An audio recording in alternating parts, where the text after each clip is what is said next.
Hurry up, fool, so we can start the show. Shit, you bullshitting all the time. I'm sorry. Oh my God. He is not giving you the D. I promise you. Who's not giving me the D? Everybody's not giving you the D. Nobody's giving me the D. You're not getting the D. You're not getting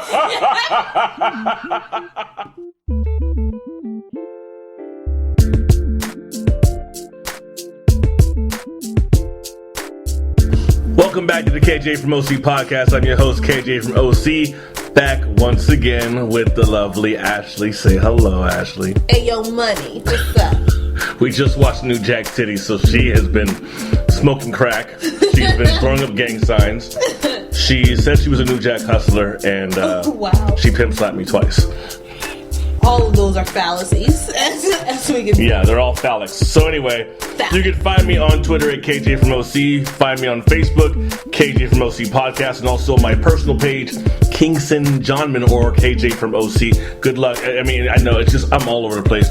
And also, if you want to email me anything, KJ from OC Podcast at gmail.com. This week, we're going to discuss a number of things which I think will be fun, like what Ashley and I did this past week. Not together. Don't get it twisted. We're going to cover topics like, if your boss asks your opinion, do you want to be included in the final decision or be left the hell alone? Also, we're going to talk about cartoons that may have been a little bit deeper than you thought they were supposed to be.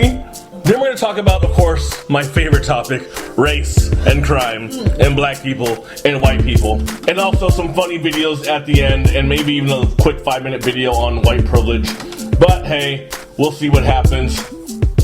But before we get into all that, Ashley, how was your weekend? Solid. It was pretty good. Did you do anything fun? I did. I had a barbecue with a group of friends. Oh, yeah? Who I fellowship with, and it was great. It was a good time to just kick back, relax, considering I am an extreme workaholic. I am working on that. But it was great. It was fun. Therapy session right now. I know. I was very debilitated at the time. Debilitated? You know, just big words. Yeah, considering that is not our target audience. You gotta slow that shit right now. But I felt disabled. I felt that's better. I felt like a very disabled person because of my recent working out experience that turned into a couple of days of being disabled. How did you feel better? How did you eventually feel better from your being disabled? Well, taking baths and actually, being in the jacuzzi and actually relaxing those muscles. It was a beautiful jacuzzi. It was a very beautiful jacuzzi. You're welcome. With great jets, nice and steamy hot water. Touchdown. Comes off very wrong, but you people understand exactly what I'm saying. You guys understand. And you got to meet Usher yesterday. A carbon copy, but just, The Black John B? Possibly. What's up, Rome? Roam around.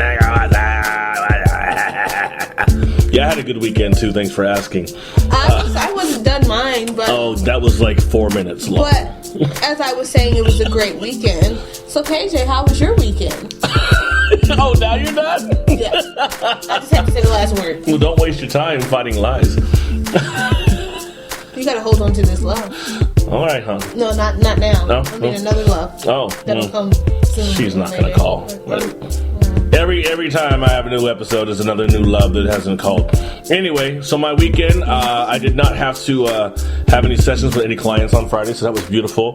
So I went on a nature walk because that's what I do in the suburbs. I went to a trail down in Aliso Viejo with the Black John B. And we saw a rattlesnake. We saw a roadrunner that was not 6 feet tall. So I don't know. And it wasn't purple either. I don't understand why the Looney Tunes be lying about shit. Like, I don't understand. Yeah. It doesn't make any sense. Creative network, aren't they? Seriously.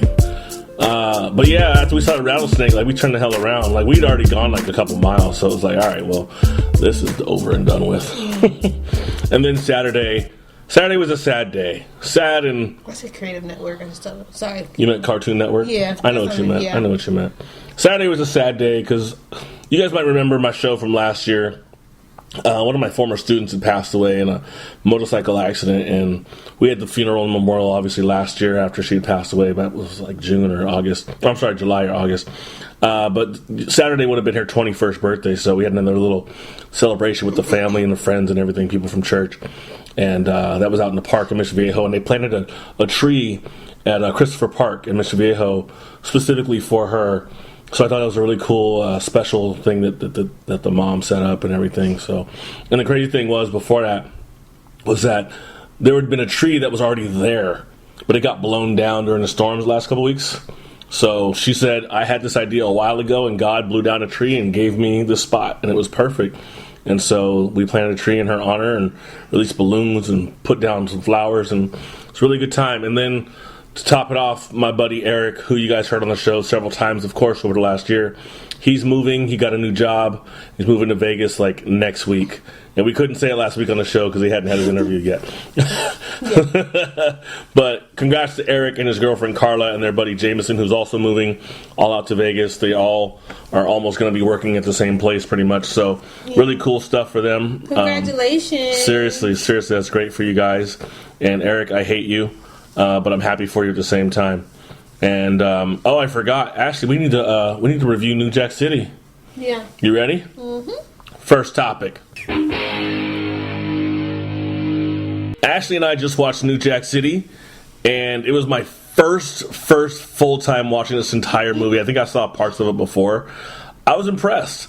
I was so impressed that there were times where I was sitting on Ashley's bed because I was in Ashley's room. We're on her bed. We're sitting on her bed. And there were times where I just laid down next to Ashley on her bed. Wow. This is getting very misconstrued. But I didn't need to watch the movie at the same time because the acting was so good, so I could kind of almost imagine what was happening. Even though it was like, I was only down for, 2 minutes just because I've been tired. I slept in class today. But yeah, it was a really good movie. And the acting was solid. You got Ice-T, you got Christopher Williams, the R&B singer from the 80s, 90s. You got Chris Rock, Mario Van Peebles, you got Alan Payne. Who else was in there? You got the Leverts, you got Troop. Wesley Snipes. I don't know how the hell I forgot him. Because he's the main character. Judd Nelson from The Breakfast Club, not with Charlamagne tha God, but the other. Rock. Yeah, I say Chris Rock. I got that. The other stuttering black dude who's like an old man now. I forgot his name yet. I don't know who. I wanted to call him Bill Duke, but I know it's not who that is. Levert? Yeah, I said the Leverts. Troop was in there. I think they were the dudes on the stoop. Vanessa Williams. Yeah, but it wasn't the real Vanessa Williams, so I didn't even bother mentioning her. That is a Vanessa Williams. I know, but it's not the real Vanessa Williams, though. Like the real one. That is, she's a you real one went and saved the best just not for the last. lighter skin version. Yeah, it's not the real one. The Soul Food Vanessa Williams. Yeah, I don't even know. Who like the TV show or the movie Soul Food? The TV show. But she's played in movies too. Oh, well. She should go by the other Vanessa Williams so motherfuckers don't get confused. Yeah. What'd you think of the movie? I loved it. Enjoyed it. I seen New Jack City years ago. But it was great to refresh my mind on what the movie was based around, and I don't know, I enjoyed it. I mean, to go just slightly in depth, because I don't want to go in a tangent with that, it brought up a lot as far as like the drug scene, how the drugs were, just being infiltrated inside of the city, and like just like a drug lord, and just becoming this huge like drug mafia type of person, and really just dominating the city. He took over a whole like apartment complex, and I don't mean a small complex. I mean like a huge, probably 1,000 room or more complex. Had the shit plotted out in the first few minutes of the movie. Yeah, and had it was a dynasty, and the dynasty fell. Every dynasty falls, and that dynasty fell. But it was just so clever, and it was so intellectual. And my whole thing is, if they spent that much energy in doing something good, you wouldn't even have to worry about a dynasty like that falling. And it was built off of all the wrong things. So that's the reason why It fell. It fell. Yeah, I think so too. And just for people who don't know what the movie New Jack City is about, it's about the crack epidemic and the drug dealing and people getting hooked on drugs and the cops and everything involved with it. And I thought it was a really good movie. I actually want to rank it about a 7.5, which is going to make me drop Colors down to about a 6. Mm-hmm. Because Colors, when I look back at it, I'm like, why did I give it a 7? Like it's got to be about a 6. Yeah. A solid 6, not a 5. That's too low. Because I did watch the whole thing, unlike South Central, which gets about a 3 for me. It's overacting ass. But yeah, New Jack City, solid movie. Would I watch it again? Absolutely. There was sit your $5 ass down before I make some change. It's a line I heard Brother Ali say on a song called Crude Up with Atmosphere and a bunch of other dudes, St. Paul Slim and Blueprint. But when I heard that line in the movie, I was like, oh, that's where old dude got it from. They got it from New Jack City. So, I don't know. I was surprised. But anyway. Which was also in Martin, where Martin's talking to Cole and say, sit your $4 ass down before I make change.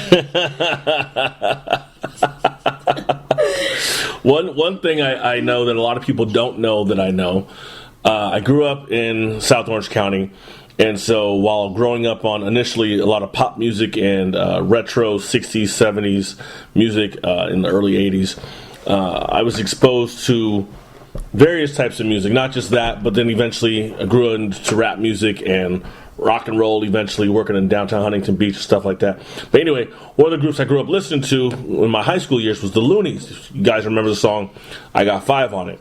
Anyway, yeah, there you go. You rocking out right now. So one of the guys left the group and went solo back in 98. They did have like 1 or 2 more albums, but that was about it. But nothing as big as their first album. But the dude who left the group, Yuckmouth, on his first album called Thugged Out the Albulation, which came out in 98.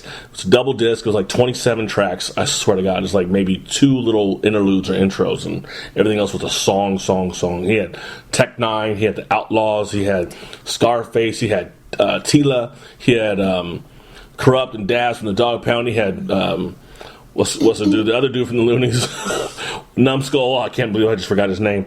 Anyway, so Yuckmouth on his first album had a song called City of Dope. And he has a line where he said that bullshit New Jack City was really based on this place we call Crack City. Oakland, Cali, we act shitty.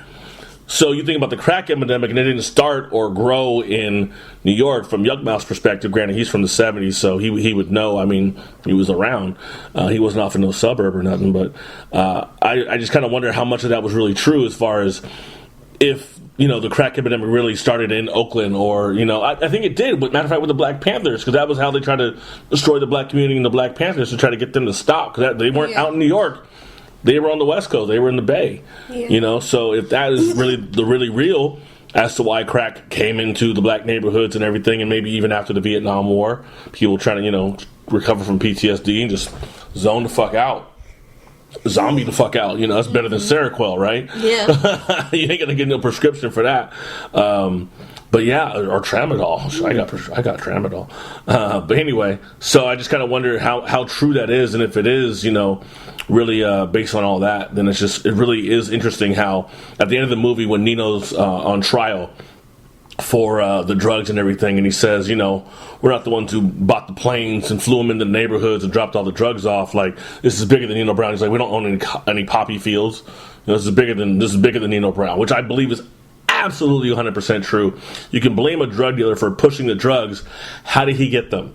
And then where did that person get them from? You know what I'm saying? It's like there's a chain. It didn't just start in his backyard. Like, we're not talking about marijuana. We're talking about freaking crack cocaine, right? So it's like something's happening and governments are overlooking or not caring about stuff. And maybe the more they can pump into policing, which is kind of creating a martial law maybe in their own country, or maybe helping create a martial law in 2 different countries, whatever. I don't know. Maybe I'm just far-fetched or whatever. But it just kind of makes you wonder, like, how has this gone on for so long and it just can't be stopped?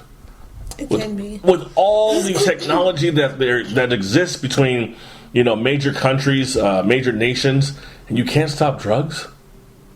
That just sounds weird to me. Now, granted, you're not going to be breaking people's privacy and just busting into homes, right? I don't want them busting into your home or my home. I don't do drugs, so I'm not the one you got to worry about. Maybe the other cats in my neighborhood are the cats you got to worry about. Maybe the cats in your neighborhood are people you got to worry about. But it just makes me wonder, like, if they really wanted to get rid of drugs, they could. But you know what happens to people who commit drug crimes? You have a prison for a while, and what do they do in prison? They make shit. Privatized prisons. You make shit for the privatized prison owner, and he gets to resell it at prison labor. 13th. It all goes back to 13th of slavery, man, I'm telling you. Well, everybody has to have a job. Everybody. 13 cents an hour. Lucky number 13th. Yeah, that's true. Lucky number 13th. I mean, but everybody has to have a job. If there would be no DEA if there was no drugs. Oh, yeah. You know what I'm saying? There would be no DEA. There would be no need to even have that branch. And there'd be no, what about Chicago? Yeah. It's always going back to Chicago. When in doubt, blame Chicago. But, like, there wouldn't be a lot of things if there, like, you know how many rehab facilities there are? Mm-hmm. We would be out of jobs. Oh, yeah.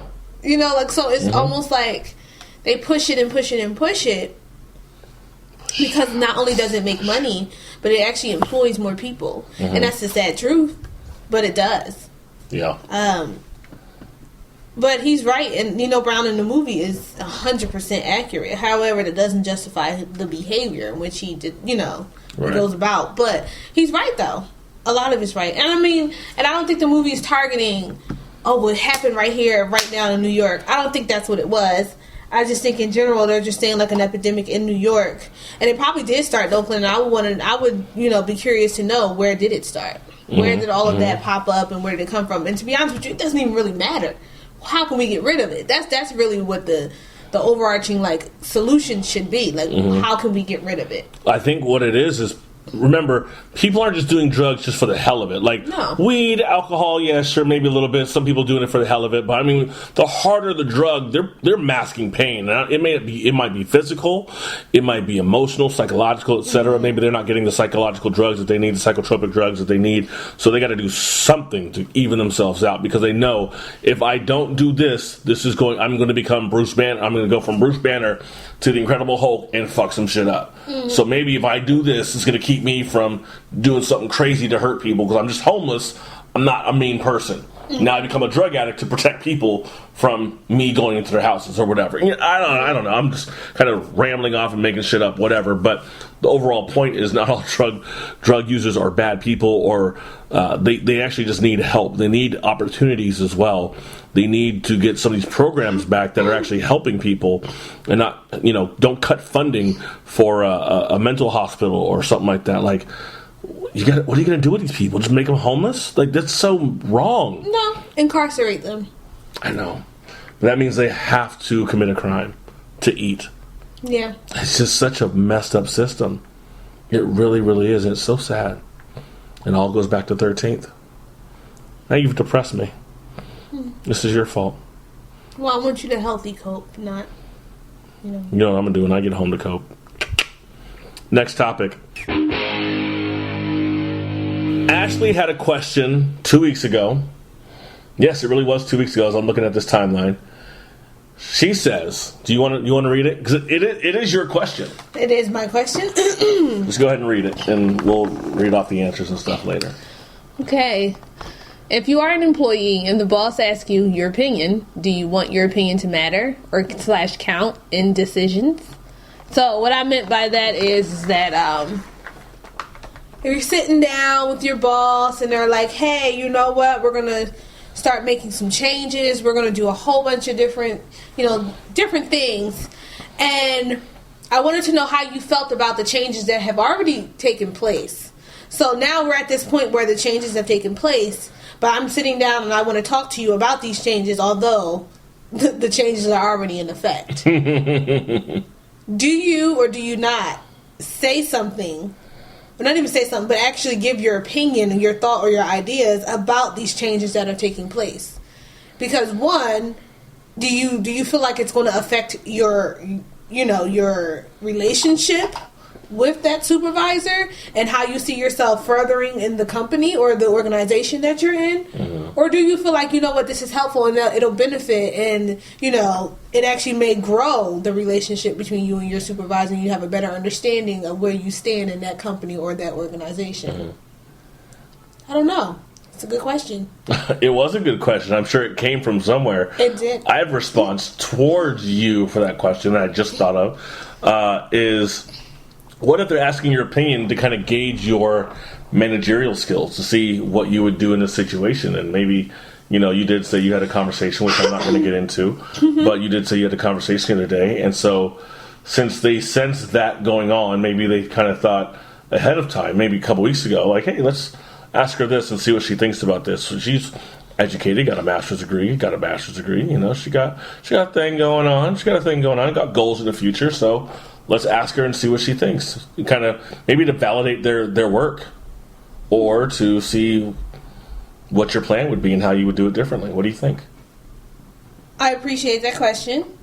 This did stem from another conversation for someone else's situation, which I don't think it was trying to. I think for that person, it was also gauging. I would actually go on the line and say it was also gauging your ability and your level and your skill and how I may think that you have more potential than what you're putting out. So I want to kind of raise you to the next level so you can become more of a leader.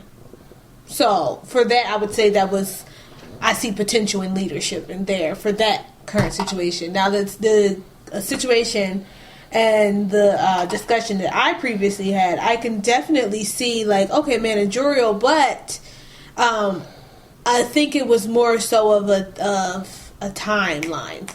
What are we doing? How are we doing it? When is it happening? Is it happening now? Like it was more so of like, can I gauge the timeline in which can I keep you? Can I not keep you? How is it going to go? How is that going to go? Not necessarily like, well, I want to move you up. Not necessarily on that end. It's just I want to get you back to where you were, but I also just want to gauge if I'm going to be able to do that in the amount of time that I have with you. So it's almost kind of a manipulative tool. Yeah. Interesting. So that's a different take I did not see, which obviously I wouldn't, so I'm not over there. Yeah. That's interesting. Wow. It was more, that is interesting, because it was, now that I think about it, it was more so of that, not saying, oh, I want to switch positions and I want to do this and I want to do that and I want you to step up. No, I think it's more of like a timeline. It's how long, how much, and just, you know, what am I looking at? How much time am I looking at, and what can I do in that span of time? Yeah. You know. Okay.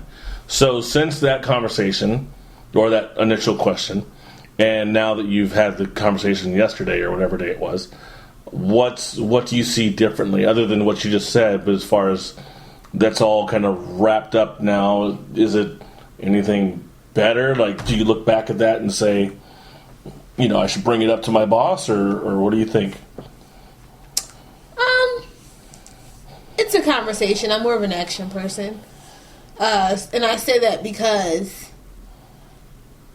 at my environment in which I work, I'm more of unless I have a legit problem and there's a lot going on, I am not in the boss's face like that. That's not me.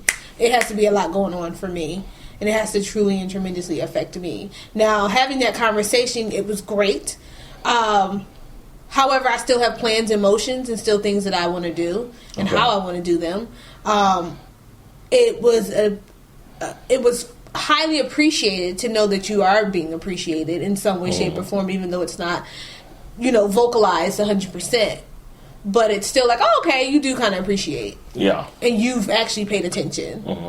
So that was good to hear, and I think it was a good, like, okay, that felt good. I felt validated. Let's just say that. I felt validated. But at the same time, it's only so much that can be done for my situation until I actually have to go out and do what I need to do for me. So the conversation was good. It was necessary. And it was needed, definitely. It was a good gauge, not only just for that person, but also for me, because I was able to gauge what was being expected of me. Yeah. and expectations are very different for, each of us. Because what I may expect may be something totally different from what the other person expects. Mm-hmm. So the expectations were definitely different, but I think it was the consensus of where we're at. Okay. So like I said, it's a timeline not only for that person but for me too. It's a timeline. Okay. Yeah. Because I've had this, I've encountered this as well, where the employer or the GM or whomever is asking questions to the employees or to me specifically. Well, actually, if it's me specifically, it feels like it's more of a private conversation. Like, hey, let me get your gauge on this. Not that it has any bearing on me as an employee, because they did actually a couple places, or at least one, not a couple places, one to move me up to manager, and I was like, no, I make tip money. And I don't want to have that schedule of 50 hours a week and have the boss calling somebody at 2 in the morning, 3 in the morning, like, bruh, I got stuff to do, like sleep and play video games. Real talk. But to have your employer ask the employees as a cohesive unit, right, to say, what do you guys think about, these types of changes? Like, what do you guys want to see differently about this company? And to have questions like that, to have sit down discussions like that, and have no one follow through and actually put any changes that we suggest in place. To me and to other employees, it was insulting. It was a waste of time. It's insulting and it was a waste of time, because now it's like you're just asking our opinions and nothing is going to happen because nothing is changing. And it was an insult. Yeah. It's an insult. Like, don't insult me by asking my opinion, have me give you. It's just like having a friend ask you, like, all right, because I know you can relate to this one. I see you smiling already. I'm doing X, Y, and Z. What do you think I should do about this, that, and the other thing? And you give them your answer, what you think they should do. They don't do any of that, and they go off of what they wanted to do originally anyway. And you think to yourself, all right, why are you asking my opinion? Which I could say, well, they're just asking to kind of gauge what they could do, should do. Maybe what you're asking them to do is a little too hard. Whatever. But then if it keeps happening, and they keep doing the same type of things they're going to do anyway, I just say, you know what? I'm not helping you, because there's nothing I can do to help you, because everything I say is not followed through on. It's not everything I suggest. It's not followed through on. So what's the point of me offering you suggestions if you're not going to do it? Now, this is not a one-time thing. This is over months, especially if you've known somebody for a long, long time, you're going to talk to them all the time, and they offer you, suggestions, or you're asking their opinion, and they're offering you suggestions, and then you don't take them. It makes it sound like you just wanted a sounding board. And that's what you're looking for. Then you need to look for that somewhere else, because I got stuff to do with fixing people's lives. I'm a fucking hero. Who you telling? I wasn't going to say that. I know you weren't going to say that. I know you weren't going to say that. But yeah, it's a total waste of time, and I hate that. Matter of fact, other people who hate it too. Jeff Cato, my buddy, he says, in regard to the question, which I'll rephrase the question again, I'll say it again. If you're an employee and the boss asks your opinion, do you want your opinion to matter/count in decisions? Effie Moore says yes. Jeff Cato says no. In other words, he says, just leave me alone and let me collect my checks. I respect that, because it's like, I don't want that job. Maybe he's thinking about specifically his job, right? Mm-hmm. Whatever he does for a living. Aurora Arnold, hello, long time no see. She says yes. Katie Borgeson says absolutely. Eric Klein, my favorite buddy, he says, you bet. Some of the most successful companies listen to their workers. That's a good point, because I think some of the places I worked at, if they would have followed through with the things that they were asking us to give them, I think we would have been happier employees.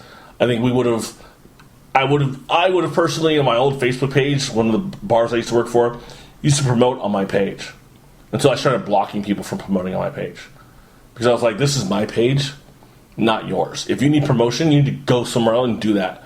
And I know it, quote unquote, benefits me to have them promote on my page, but my page is my page for my reasons, right? If you need promotion, you need to go pay somebody to do that, because you're only paying me $15 an hour, and it's been the same for 3 years, and it's not going to go up, and I'm not getting free food, and I'm just getting a job. So now you want to capitalize on me? No, no, because I'm still going to get the same hours anyway. So what benefit is it to me? It wasn't one. Mary Jane Pierce Sims. That's a lot of names. What are you, Latino? She says yes. She says yes. She wants her opinion on the matter. Julian Johnson says yes. Karen McClaskey Warner. This is my old best friend from high school. I miss her. I saw her like 2 years ago at a basketball game. It was kind of random. Or maybe it was last. No, it was 2 years ago. She says depends on my mood. So it could be either yes or no for her. I come from the school of if you're going to ask somebody their opinion on a one-time thing, cool. If you're going to ask their opinion for numerous times on the same type of subject, like if my buddy comes to me with relationship issues and, man, I can't get my wife to open up. Have you tried this? No, I don't want to do that. Have you tried this or that? No, I don't want to do that. Okay, then you want me to empathize with you? What do you need? What do you need? You looking for advice? Yeah. And I think that's what people need to learn is expressing what they need, because maybe that's why they're having relationship issues in the first place. Are you having relationship issues because you don't know how to express what you're looking for? You know, if you're looking for empathy, like I told you about my buddy, and he's bringing me a problem, and I say nothing, and he says, y'all ain't going to say nothing? Ninja, what is it you want me to say? Because everything I've said before you shut down. So now I'm not going to say anything. I don't know what you need. And if you need something, then just tell you what it is that you need, bruh. You just don't want to jump in. Go ahead, jump in. I see you. No, I didn't want to. I thought you wanted to jump in on some of your situations. No. I was just laughing because you said ninja, and that's usually what I say. Oh. That's all I was like, oh, no. Trying to include my Asian friends. Hi, Asian people. Oh, that reminds me. I forgot there's another topic I want to get into. Speaking of which, next topic. So, an idea I had a while ago was... Okay, I'll give you the little backstory. And it goes back about 10 years.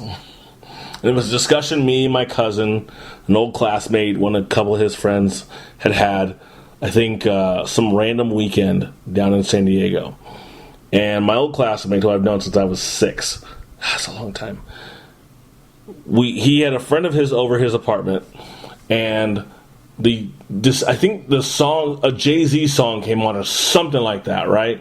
And she's singing a song. I guess she was like a quarter black or half black or an eighth. I'm not really sure what that is. I mean, I really don't care really so much. But song came on and the N-word came on and she says it. And my cousin, his buddy, me, it was just kind of awkward because not knowing her background, it looks like a white chick, right? Mm-hmm. Or some other kind of exotic creature from the Amazon.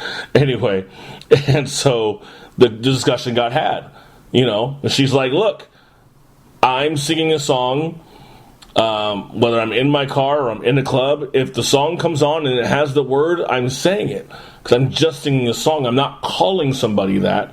I'm just singing a song. And I totally, I had to respect that, because I didn't think it was coming from a place of malice where, she'd be the type of person to be like that Chris Rock sketch. Have you sing that one? When white people sing a song and the N-word comes out, and niggas! And I think I did see that. Oversaying it, like, you just don't say anything. And then I saw a clip from the TV show The Mick, which is about, have I told you about the show? No, I've heard about the show. Love the show. I love it to death.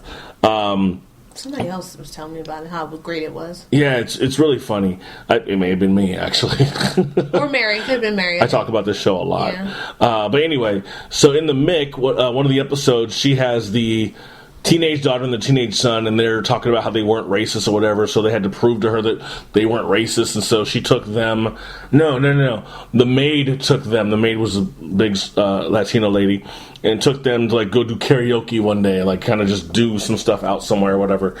And as they were doing it, the teenage girl puts on the Biggie Hypnotize song. She's doing Hypnotize. Hot, sicker than your average. Papa Chris Cabbage up in sync. Because don't think stink, right? And as that part came up where she said, because don't think shit stink, they cut the scene and went to another part of the TV show. Mm-hmm. So it was like some other scene is, with other characters, whatever. And so a couple minutes go by, and a couple minutes later they go back, and she's getting booed off stage, and she's like, I was just singing a song, She's like, I wasn't saying anything to be mean. I'm just singing a song. I'm sorry, right? And the Latino maid, I think, was kind of letting her know, well, you can't say that. You're white. you know? And you don't have any black friends. And if you did have black friends, you probably would have known not to sing that word in that 100%. song. You know what I'm saying? Yeah. And so I decided to ask Facebook. I said, you're singing a rap song that has the N-word in it. When the word comes up, what do? Do you say it? You say nothing? You pick a different word? What do you do? And my favorite response was Bam, who just put up the eye icons because it means I'm watching this one. Like last week I said something and Effie responded with notifications on. It's the same, and plus they're friends too, so it was really funny. But what do you do, Ashley, if the N-word comes on in a song? Do you say it? By yourself, do you say it?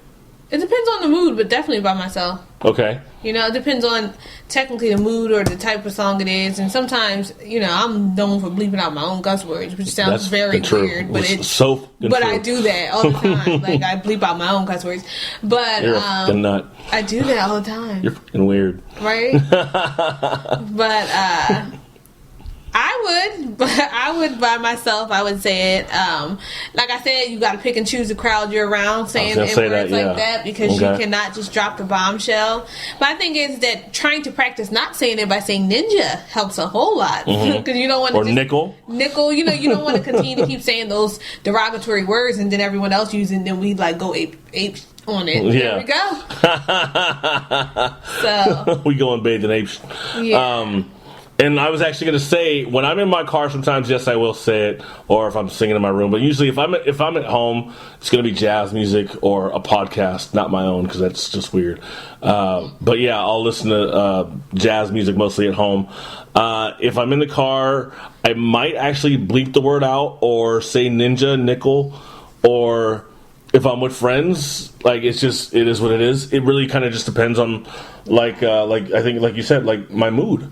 You know, it just depends on the mood. Well, it's like Karen McClaskey with her answer toward, the job thing and getting questioned. Just depends on my mood. Yeah. So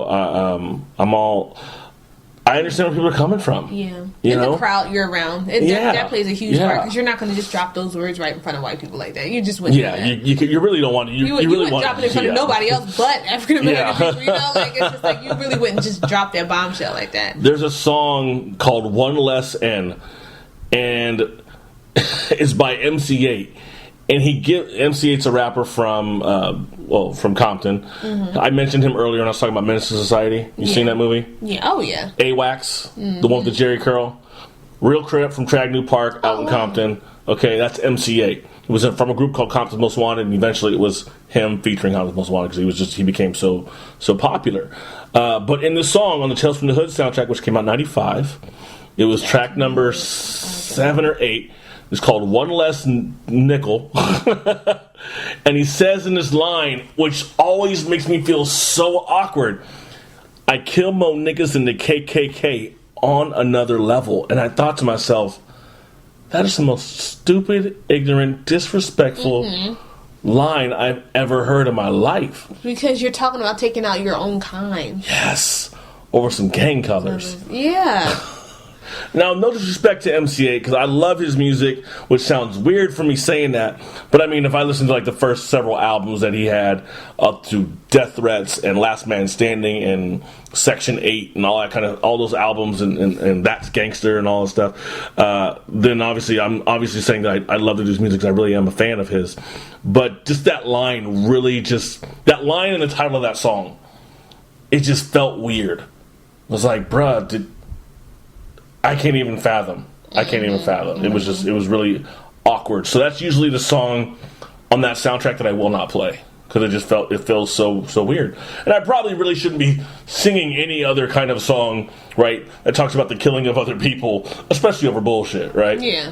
I just don't really want to give into that, but it's just one of those things that I realize that it makes me uncomfortable. And another thing that makes me uncomfortable is when I hear my people singing the word in a song, even though I know the context. They're just singing a song, but it feels weird to hear it. So much so that when I was bouncing, or if I'm in a club now or in a bar and a song comes on and someone says the word, like I'm actually waiting by certain people to see if they're going to say it. And sometimes I don't hear it. And then when I don't hear it, I walk away. It's interesting. I actually, at my job, I work middle school dances, so the middle school kids come to our facility to have their little, annual school dance. Don't look at me. And I hear them in common conversation, as music's playing. Yeah. Sometimes they go and join in and sing songs, and of course they don't have songs that have that word in it. I would hope not in junior high. Yeah. But I would hear kids in crowds, and this is aside even from the music, but I would hear kids in crowds, especially Caucasian kids. Using that word. And they'll talk, and then I remember one time I happened to be walking by doing crowd control and trying to make sure everything is copacetic, and I hear a kid say, yeah, because this in... da-da-da-da-da. And I turned and I stopped and I looked, and he knew I heard him because he turned around. He was like, oh, I should have checked first. Like, but at the same time, I was just like, did I hear what I heard? I want to make sure I heard what I heard. And I was like, at the same time, I couldn't get mad at him because you're in a group of nothing but African American people. So then I'm just like, so apparently they told you that was acceptable. Who am I to come in and be like, you need to not say no stuff like that? It's like, who am I to do that? Even though I was taken back by it because I really wanted to jump in and be like, excuse me, what did you just say? Because sometimes some people need to be corrected and let them know that that's a derogatory statement. But once again, who am I? Because I use it myself. And then you're in a crowd of African American people that you're talking to about that. And apparently for them, that was acceptable. Yeah. So it was just like, wow. Even our younger generation is saying it because it's a fad, it's a trend. And they don't understand the negative connotation behind it. Yeah. Excuse me. So I just thought that was interesting because I'm just like, people just say it.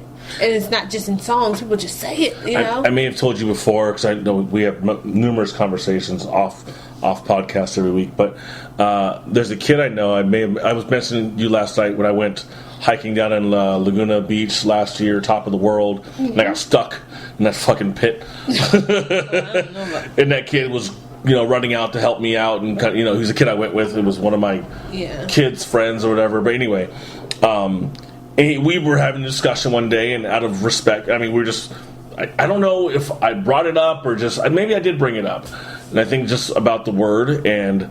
I may have asked him, or he may have just opened up and shared, because I wasn't trying to judge him. I wasn't going to yell at him or beat him up. He's a 20-year-old kid. I'm not going to do anything to him. Yeah. He's helping me hike. Remind me to kick your ass when we're done. I know. And give me some oxygen too. But he said, as a white kid, he says it with his friends, with other white kids, and he said it's not disrespectful in terms of we're not using it to describe black people or anything like that. It's just more of a term we use in our circle. I don't think there's any black kids in there. It's just a term white kids use. I mean, you listen to so much rap, you listen to this and that, or you see a movie and you pick up things from cultures, that you like. Yeah. Appropriation, whatever you want to call it, Columbusing, Which is technically that's not a term of endearment, but that's the way we begin to use it. That's what it is. So it's very much, well, I see you guys do this. We're going to take that. We're going to use this too, and it becomes that. And I understood where he was coming from. He's like, look, I would never say that to you. And I like that he said that because it did show respect. Because one, I'm older and I'm bigger than you and I'll fuck you up. Just kidding, buddy. We need to go hiking again soon. But real talk, it did show respect to me. And while other people, I'm sure, and they have every right to be offended by even hearing that I heard the word and didn't bomb on somebody, right? Fine, you can feel offended, but remember, would you rather have me free and doing a show where I talk about these issues, or would you rather have me in prison for beating up a 20-year-old white kid because he uses the word with his friends and I didn't hear him use the word? That just sounds stupid. Yeah. You know what I'm saying? So you got to look at context, because I obviously would have gone to jail for that, and then I wouldn't be a therapist and I couldn't be helping anyone. But in all fairness, I think as uncomfortable as it is for me to hear it, because I don't want to hear it, if someone's singing a song, I don't know if I can truly, honestly be mad at them. But I do respect them if they don't use the word and they realize that it's probably going to piss me off, or any other black person for that matter. I respect that. Yeah. And I also say to people who do use it, and I think I told the kid last year, it's a non-transferable card. If one group of black people let you use it, just like a high school, right? You change high schools, you can't use your Southside High School parking pass or ID card for Eastside High School. It doesn't work that way. You got to get a new one, right? So, and if the two merge together, well, then that's how it works. But until then, it's two separate things. So if you can say it at South Side, but you can't say it at East Side, well, then you can't say it at East Side. If you can say with one group of friends, but not another group of friends, well, you can't say with that other group of friends. If a new person comes into that new group of friends, new rules, reestablish. I swear to God, it happens. Yeah. And I think that's kind of, and I hate to say it like I'm trying to put white folks out, because that's not what I'm trying to say, but it is more of a know your surroundings, know who you're with. I know the whole thing about free speech, let us just say whatever we want. It's not how that works. It's not how free speech works, because if it was, then Colin Kaepernick, who didn't say a word, would not be hated on. It's not how free speech works. Free speech means you're not going to go to prison for just saying something. Mm-hmm. It means you can be criticized and scrutinized for saying something, but you're not going to go to prison for it. So don't start with that free speech bullshit. But I like that people's responses were on here, from black people, white people, non-black people. Like it's around. We got Arian Moore II. Most of the time I say brother. I'll do that too. He says there are a few songs you black folks just have to say the N-word because it's only fitting. LOL. Either way, I don't use N-word around anyone not black or really two other people I know. I can respect that answer. Vanessa Cartier-Craddock says she usually doesn't say anything. So if she hears a song, she's not going to say the word. Thank you, Vanessa. We appreciate it. And your face appreciates it too. Just kidding. Don't tell Chris. Chris was in the military. Don't tell Chris. And Lawrence Widner, who actually was texting me earlier about wrestling, he says it depends on who I'm with. Don Heffern, his buddy, says same. If it will be offensive to someone, I go silent. Otherwise, I view it as reciting someone else's art. I get it. I can't hate on that. Julian Johnson, it depends on who I'm with. It seems like a lot of people are saying it just kind of depends, right? I think when it comes to certain people and certain things, we just need to know what we're saying, because I think it's like that with any song lyric, aside from it being the N-word, considering it has such a heavy impact on society because it has history. But I think any type of lyrics, when you start to look back, some of the lyrics are very degrading. Some of the lyrics are very negative, and I don't think we understand. And I'm not trumping that and saying the N-word is any less than that, because the N-word is probably the pinnacle of offensive words. I'm just saying we need to be very conscious of the history behind the words in which we're saying, and then I think we'll think twice about using it and how to use it. Because I'm saying that just for some Caucasian people, you're just saying because it's hit right. Know the history behind it, and then just understand a little bit more about it. Understand more about it. I think that's a good point. But see, it's kind of funny. The funny thing about this whole know the history, learn some things about it, is that people typically don't learn.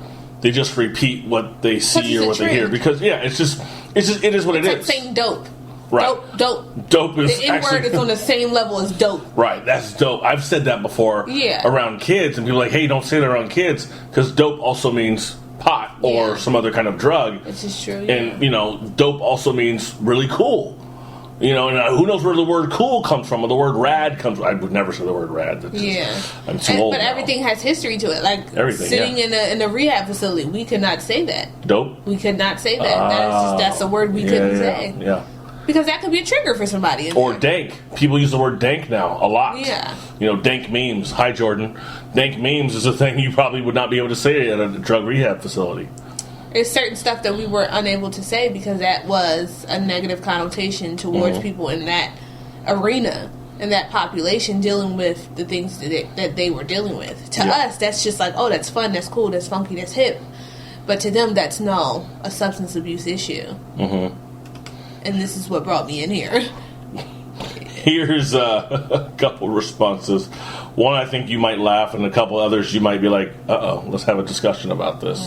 That's why I'm glad that you don't read these ahead of time. Good. Because it gives us a good back and forth for the show. Yeah, I definitely don't read them. I know you don't, and I don't tag you and stuff either. Good. My buddy Cam, DJ Camouflage, he says, I say it as long as I'm absolutely sure there's no black people around.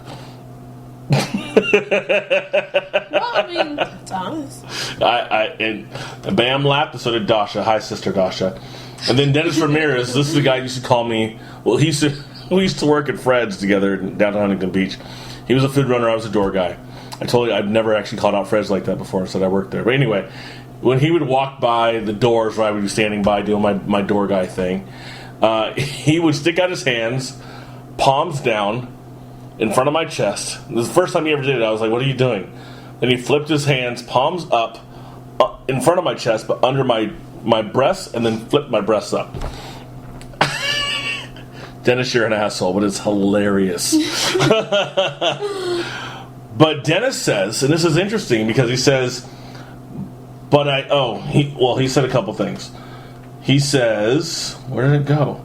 Oh, he says it. It adds to the song. Why put it there? It just makes the song sound complete. Okay.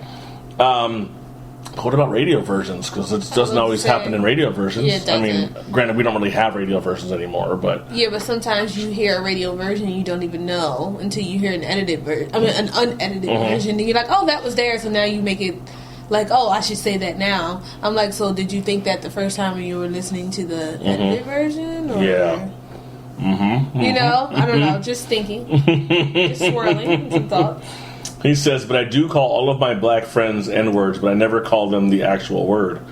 Effie says, wait, what? That doesn't make sense. If you just say you call them N-words, that means you call them the actual word. No, he actually says the word N-word. What's up, my N-word? Don't say that, because then that's It sounds so stupid. It does. I don't get that. His black friends. I don't know how many there are. Do not shout out black friends that you have.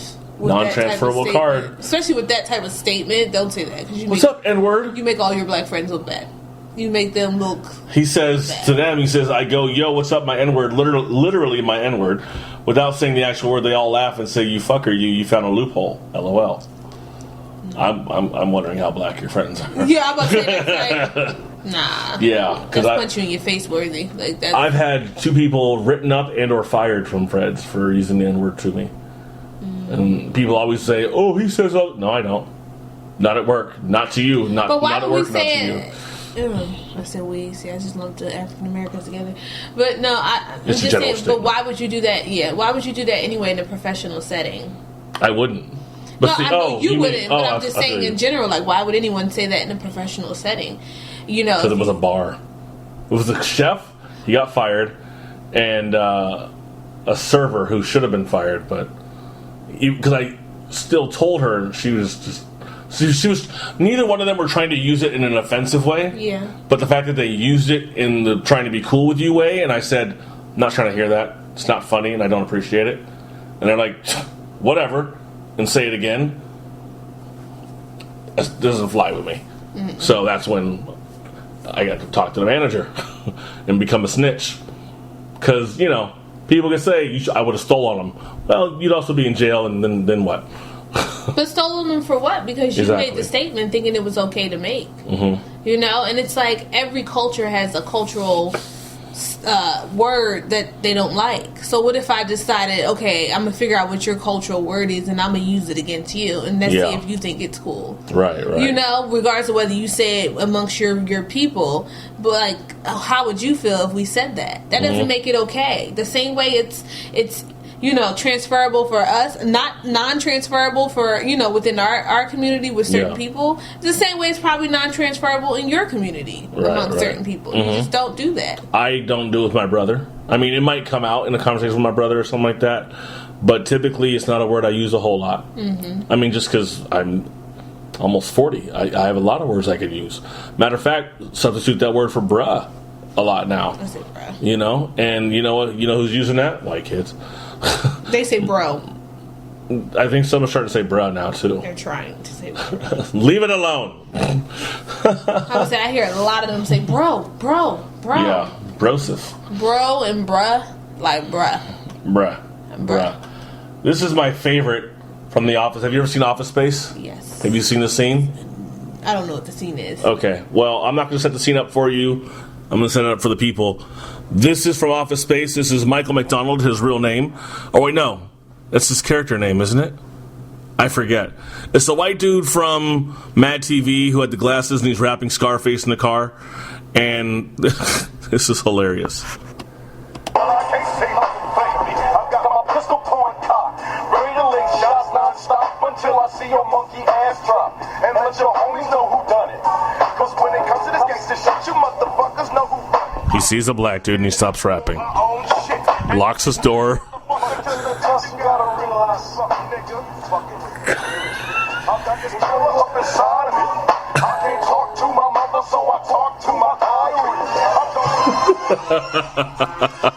So the dude saw a black dude selling flowers. It wasn't even like a menacing black dude. He just got really scared and decided to lock the car door, turn down the Scarface, because Scarface is his shit, and stopped rapping for a little bit. And then the N-word came up in the song, but he didn't say it. And the black dude kept walking by trying to sell flowers, and the dude turned it up, and the dude walked by. I thought it was hilarious because I think that's kind of how people are sometimes. They're scared to even say it in their car with another black person nearby. Which reminds me, there was a Vine I saw a couple years ago where it's kind of like the same scene, but it's a dude rapping 2 Chainz. Pop the Molly, I'm sweating. Was that 2 Chainz? Yeah, I don't know if it's 2 Chainz. It was a white dude in the car. Pop the Molly, I'm sweating. Woo! Right?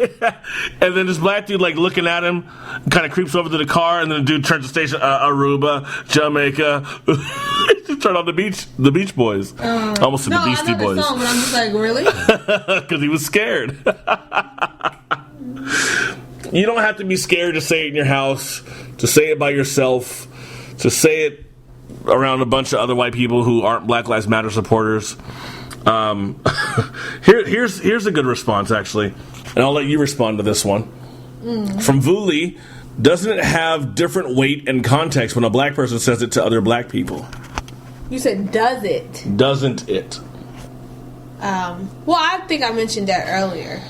How we casually use it, and I feel like we overly use it in the sense of it being a term of endearment, and in no way, shape, or form is that a term of endearment. Looking back on the history of that term, it was not positive at all. Okay. So I feel like, using it amongst each other, and depends on what crowd of people you're in, what group of people you're in. It's not okay. Do we do it in casual conversation? We do. Yeah. We do. That doesn't make it okay. That doesn't justify it. And that doesn't justify everyone else being able to use it just because we do. But, however, do I think it's something that needs to be stopped? Absolutely. Yeah, and it becomes this thing of, the liberals are trying to stop us from using language. It's just language. We're just trying to. We're all people, man. We're all people. But really, it's funny because it happens to certain groups. It doesn't happen to all groups. We're not using racist white terms to refer to white folks all the. Like Eminem has said "honky" in his songs, but it doesn't get said a lot. No. And white people don't really say it a lot. There was one dude I grew up with who used to call himself a nappy-headed honky because there was a group called the Lynch Mob from Ice Cube, right? Yeah. Ice Cube had a subgroup called the Lynch Mob. He called himself nappy-headed nigga coming from the mist, right? And so because this dude was white, he was like, well, I'm not a nappy-headed ninja, I'm a nappy-headed honky. And so that's what he used to refer to himself, NHH. That was his thing. And so, I couldn't call him the nappy-headed honky. It was kind of weird. But I just called him Naps or Nappy. And he had straight blonde hair. People begin to exploit used to be. Your hair is not nappy. It's straight and doesn't need to be brushed. Stop exploiting our words. Now we're exploiting nappy. Of course. But here's another one, and maybe you can even get in on this conversation as we do this and close this out. It isn't an issue with me, says Sean Williams, since I loathe rap. He might like Pharoah Monch, though. LOL. Any rap with any class doesn't use vocabulary like that every 10 seconds anyway. Who said anything about 10 seconds? Just because it has the N-word doesn't mean it doesn't have class. Because I think you would completely disagree about what Pharoah Monch might have to say. Or maybe Killer Mike might have to say. Or some of these other not so high-profile artists who use the language but also are speaking a deeper message in their music. He says, you want the heart of rap, the Watch Prophets, they are where it all started. Gangster stuff is trash. Once again, he's making an assumption that anything that uses the N-word is trash or it's gangster. He's from Orange County. Well, how would you respond to that? I give that a big old stamp. You've been exposed. I love it. I'm just going to start using that for people who expose themselves for who they are. We didn't ask you your opinion about what you think rap is. Yeah. We didn't ask you your opinion on the quality of rap and how that person has to be educated or not educated in rap. We didn't ask you about whether the words are being in order for as far as being subject verb agreement, or whether it was you were smart or you weren't smart. We didn't ask that. What we asked was, do you or do you not use the word while singing a rap song? Yeah. That just furthermore cleared up that you say and do whatever you want, whenever you want, and however you want. And to you, I feel like you probably know the history, but you choose to use it in whatever way you want to use it, and however you want to use it. I don't know this individual, but it's not okay, and it's not casual, and that still doesn't justify why you're doing what you're doing. So, stamp, you've been exposed. And Stephanie Cole responds with, sorry, Sean, but I genuinely don't think a white dude should be giving his opinion on what constitutes good rap. I completely disagree there. Because you can't tell me Eminem can't have an opinion on what is good hip-hop. You can't tell me Brother Ali from Rhyme Sayers can't have a good opinion on hip-hop. You can't tell me Aesop Rock, or you can't tell me, what's the other dude I was just thinking of, LP. You know, these are guys you've never heard of, but these are prominent white rappers or whatever, hip-hop artists, right? Idea was a dope hip-hop artist. He passed away. He had a drug overdose, but these are 5 white hip-hop artists who are dope, and I mean dope in terms of how you look at Illmatic compared to other pieces of work. I think you would compare these people's greatest pieces of work to Illmatic. Yeah. In terms of lyrical content and story delivery. And I know you. What is you doing? Sorry, I was like. But I think you would. And so Stephanie Cole, I mean, I see that she's got a smiley, happy face, whatever at the end of that. But I kind of think that it's kind of a tongue-in-cheek comment where it's like, yeah, you're white, so you can't talk about rap. What do you know? I would say it's not because he's white, maybe because he doesn't know anything about rap, or he doesn't listen to rap. He mentioned Watts Prophets, but he's also talking and making statements that really aren't being made in my original post. No. Right, and that's where it's like, are you even paying attention? He says was irrelevant. Yeah, exactly. It was completely irrelevant. He says, Google the info before you play that card, please. If you only knew the level of social justice activism up here, that's true. It's unparalleled. Keenly aware of these things, but fact is fact, regardless of the color of the person's skin who's reciting said facts. Is it not? But then he posts a thing about the city arts, the rap is original, and I think... What is he referring to, facts or facts? I'm not really sure. I think it's just because the Watts Prophets is what he's talking about. Okay, I'm about to say because the statements he made were strictly opinions. I do not recall any of that being facts. Yeah. So it's just, And he's going back once again in the follow-up paragraph. It says, at any rate, since you need street cred... She didn't say street cred. But see, this is once again irrelevant. He says, many of my black friends... there's a lot of white speak in this.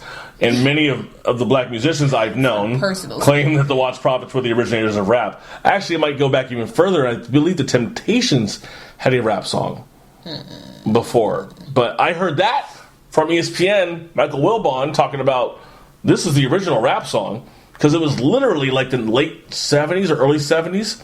Temptations, I mean, it was... It was not singing. I was like, this might be the first original rap song, but I can't remember if it was Temptations or Four Tops, whoever it was.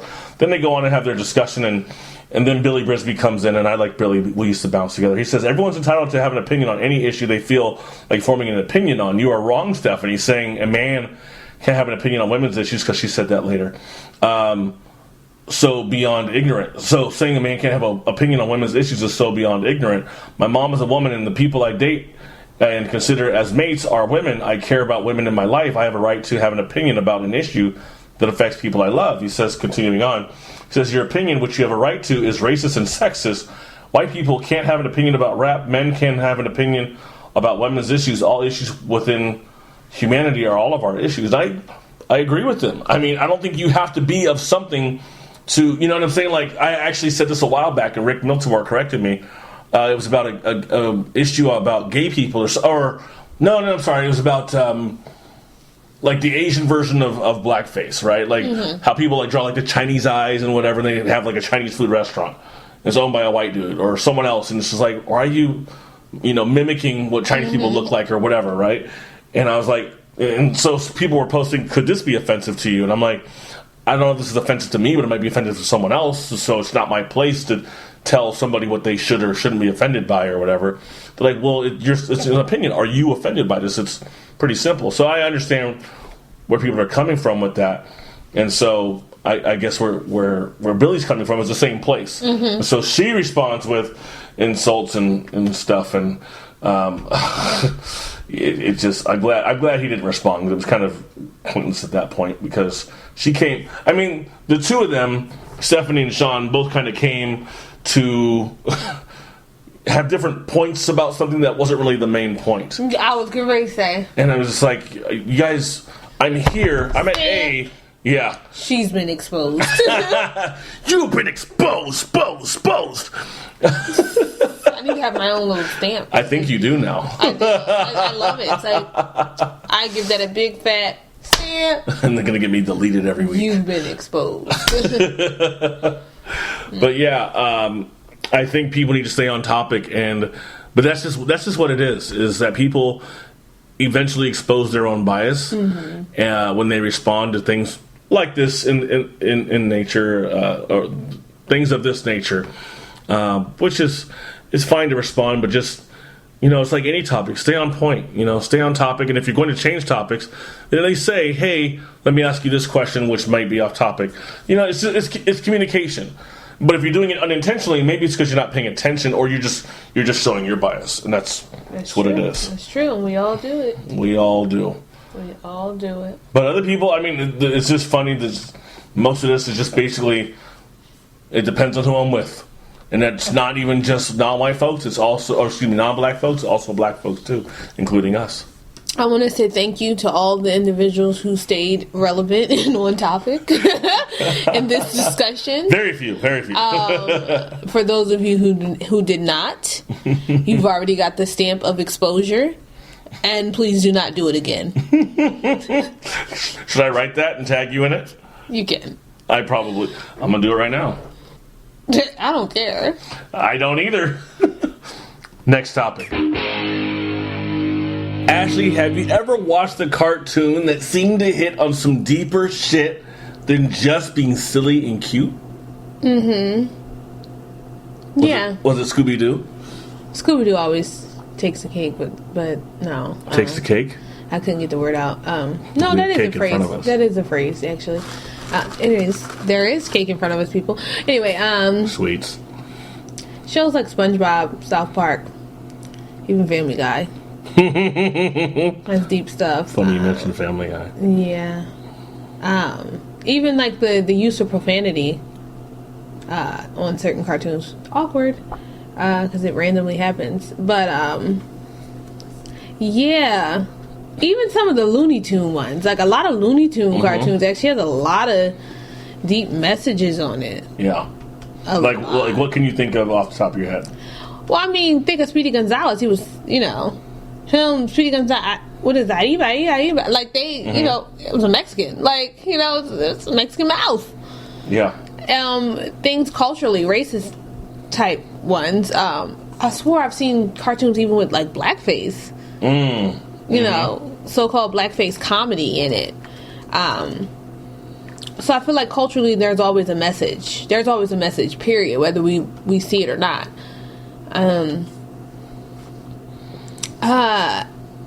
Even just the morals, things that we learn. And I find it interesting because these are kid shows, or supposed to be kid shows, but yet you're teaching, just like I said before, you're teaching, the media is teaching our children what is the point of having the education system. Yeah. It begins to get, what's the point? Media. It's so interesting you use media and education and system. Yeah.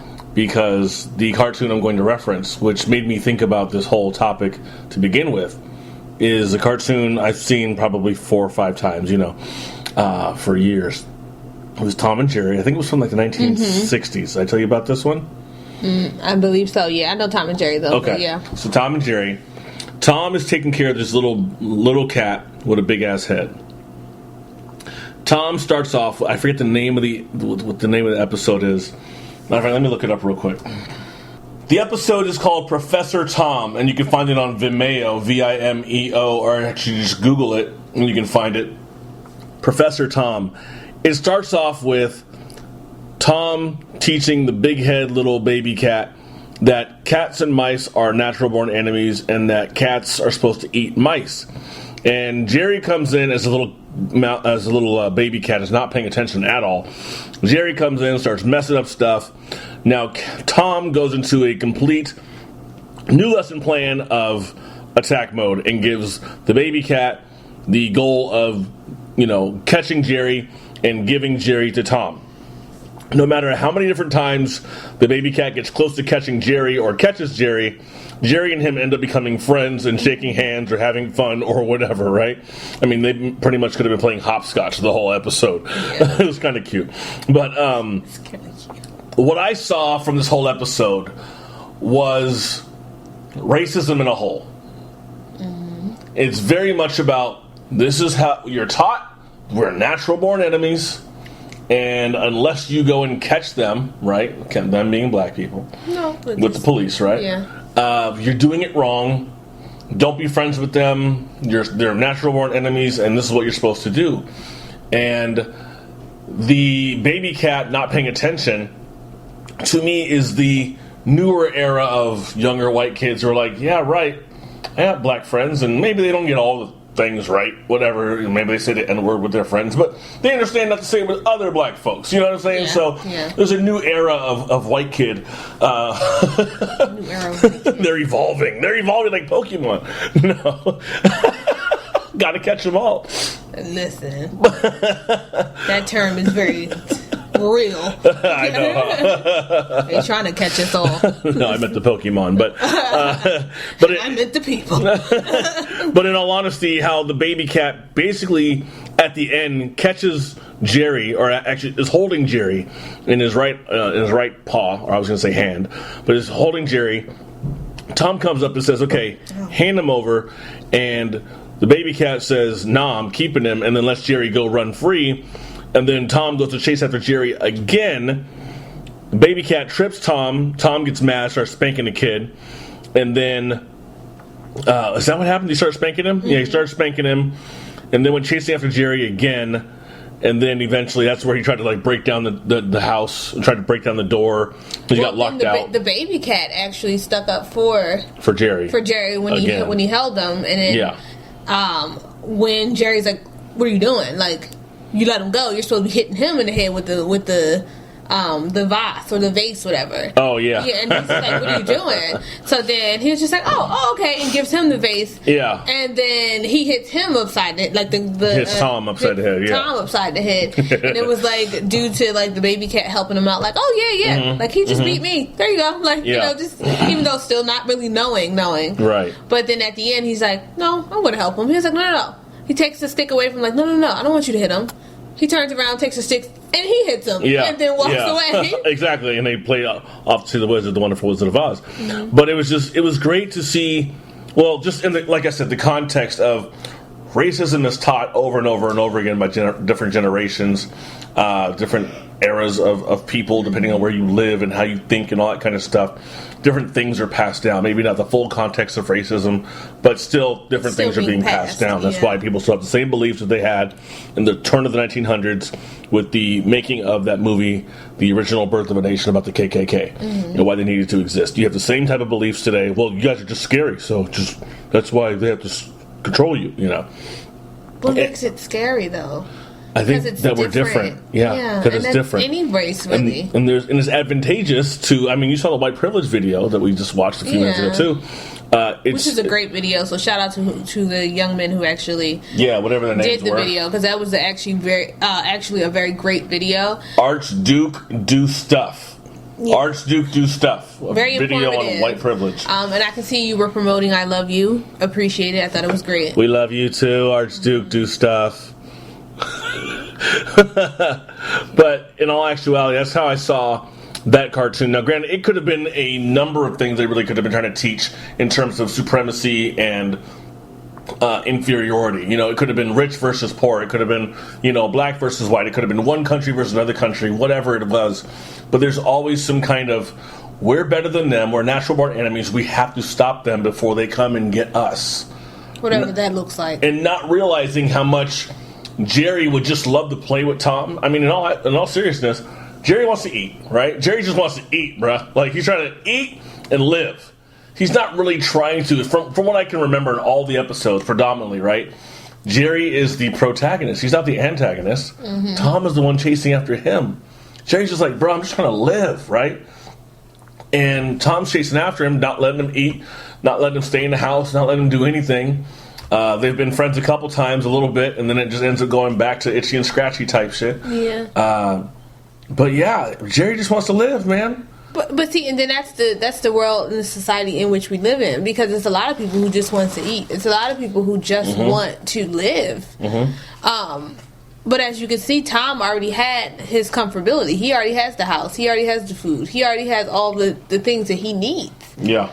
Jerry's living in a hole. Jerry needs the food. Mm-hmm. Jerry needs the house to even have a hole. White privilege. You White get privilege. what I'm saying? White So privilege. it's like, but the thing is that Jerry can't have the house. I mean, can't have the hole without the house. Mm-hmm.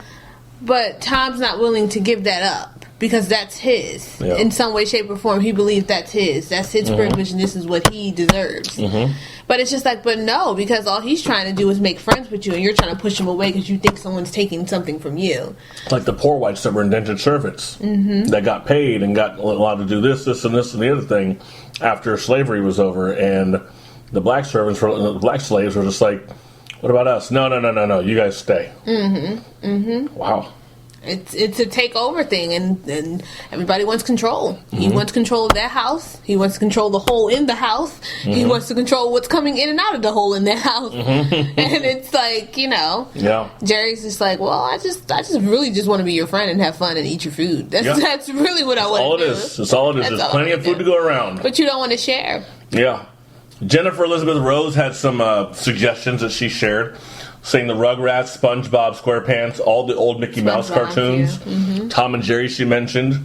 I wanted people to tell me a specific episode of a cartoon as opposed to just cartoons in general. Yeah. That, you know, got deep. But I really wanted a specific one. VeggieTales gets deep, but that's lessons from the Bible, so that makes sense. I mean, I wouldn't expect them to be surfacey unless they're just saying stuck on milk, but you know me. Apparently, Julian Johnson had some options here. Loud House, I've never heard of that one. Have you heard of Loud House? SpongeBob, Caillou, and Teen Titans. Teen Titans is dope. I like Teen Titans. At least the old ones. I actually like Caillou, I swear. Yeah, my buddy Tyrone hates Caillou. It was alright. I think because his kids were imitating Caillou, who's like very whiny. A whiny little bitch. Yeah, no. Yeah, we don't even got time for that. Todd Budzinski, King of the Hill. Eric Klein says Lego Movie and Lego Batman. I guess Eric is really into Legos. Eric, we love you. I haven't watched those. And then Brooke said PBS stuff. Kids. What, Hey Arthur? Magic School Bus? Hey Arthur was dope. Magic School Bus. We used to watch that with the preschool kids back in the day. Reading Rainbow. Reading Rainbow.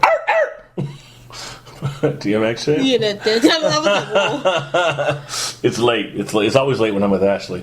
Yo. Giggity. So have you ever seen a specific episode or cartoon that just really made you think deep, like how Tom and Jerry made me think deep? I can't think of it now. Yeah, I can't think of it now. It's probably a Scooby-Doo. No, it's probably a Scooby-Doo episode that got me. If it wasn't Scooby-Doo, it was definitely a Tom and Jerry. And Looney Tunes. I can't. It's definitely some episodes in there that I've watched, and I was just like, okay, like what was that behind the whole like the Looney Tune thing? Especially a lot that surrounds Bugs Bunny and Daffy Duck, because they go back and forth with a couple of things. don't know. I can't think of any on top of my head, but I do know some of the cartoons in which I've noticed have done it. Like I said, I don't know where that was coming from. SpongeBob. It has a lot in it at times. I was looking up one episode of The Muppet Babies, but I couldn't find it. I thought it was interesting because 30 years ago, you could say different things in cartoons, TV, etc., whatever. There was an episode where Gonzo was playing detective. Have you ever seen Muppet Babies? Mm-mm. Amazing cartoon. Very creative. They usually use clips from Star Wars and Nosferatu and like old 1920s movies that people had rights to because they were just on CBS, whatever. Anyway, Muppet Babies, very creative stuff. Gonzo's playing detective, and as he's playing detective, he's looking for, I guess, whoever stole like something or whatever it was. And so towards the end of the episode, I think all the kids, I think Gonzo mentioned a name or something like that, and all the kids are like, huh? Who? And Gonzo says, huh, who? Must be Chinese. I was like, whoa. That's wow. Now, back then, it's not an issue, because that's typical for back then, right? It's literally 30 years ago. And I thought of it yesterday. I was like, that wouldn't fly today. No. Or maybe it would, like in other subtle ways. Yeah. No. Interesting. That is interesting. Who? Must be Chinese. I know, right? That's so rude. But you'd be surprised how many shows actually do stuff like that. Oh, yeah. On a regular basis. I actually look at shows clinically sometimes and I don't want to. But I do. Like what? Especially when we talk about Looney Tunes, you think about Porky Pig with his stuttering issues. Mm-hmm. You think about Daffy Duck with his lisp and like his ADHD sometimes. But then you just think about the personality disorder that Bugs and them have. What does Bugs have? I want to say, because he's actually a good guy, and he's not narcissistic. I wouldn't say he's narcissistic. Maybe a little histrionic, but no, I wouldn't say he's narcissistic. Now Daffy Duck is questionable. Daffy Duck is definitely questionable. Besides a lisp. And probably also a speech impediment because everything was just like. That's not really psychological. That's more of a That's what I said. It's a list. Yeah. But personality wise, he's very like, it's just that's why I said, is he ADHD or like how would he be? I was thinking Donald when you said Daffy earlier. I'm thinking anger management easily. But I would say Yosemite Sam anger management. Yes. Elmer Fudd. I would say autism for Elmer. Well, no, I was going to say what's his name? The whatchamacallit? Taz. I feel like that is like some sense of like autism or something going on there. That boy retarded. It's something going on there. That's just like we talk about the like Winnie the Pooh and stuff like that. Eeyore, straight up depression. Yeah. Tigger, straight up ADHD. He's super active. Hi, Pooh. Exactly. Piglet, anxiety disorder to the fullest. What would Pooh have? What would he have? Pooh would be normal. AKA, which is relative. I was going to say, he probably had like an eating disorder. He would have, with the honey. Yeah. Definitely eating disorder. But I mean, he would be AKA normal or relative amongst them. Oh, bother. Christopher Robin? White supremacist? Nah, delusions. Like hallucinations. Oh, because he's talking to animals. Like, what the hell? Like, you talking to animals. He got substance abuse disorder. He got sad. Like, you're talking to animals, bruh. Like, what is that? The trees, man. They talk to me, man. And the rabbit was narcissistic. Oh, yeah. Mm-hmm. I forgot, Roo? Is it Roo? Kanga and Roo? Yeah. Kangaroo, yeah. How they gotta have a kangaroo in the forest?